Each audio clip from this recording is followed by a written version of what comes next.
नमस्कार.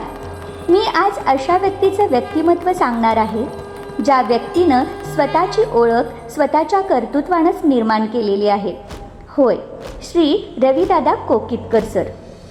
श्री रविदादा कोकीतकर ग्रामीण भागातील हिंडलगा गावात राहणारे, एका साध्या परिवारात जन्म, पण स्वप्न देव देश धर्माचं रक्षण करणारं.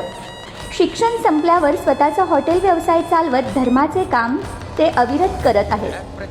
आधी बजरंग दलमध्ये कार्यकर्ता म्हणून काम करत होते. नंतर बेळगावचे पश्चिम विभागीय अध्यक्ष ही धुरा त्यांनी सांभाळली.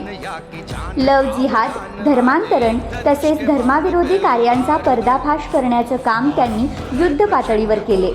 त्या कामाची पोचपावती त्यांना बेळगावचे तालुका अध्यक्ष पद देऊन मिळाली. त्यानंतर हिंदू राष्ट्र सेनेचे राष्ट्रीय अध्यक्ष धनंजयभाई देसाई यांनी त्यांच्या कामाची दखल घेत त्यांना हिंदू राष्ट्र सेनेची कर्नाटकची जबाबदारी त्यांच्या खांद्यावर दिली. गोरक्षा, समाजसेवा ह्यात त्यांनी प्राणपणाला लावून काम केले.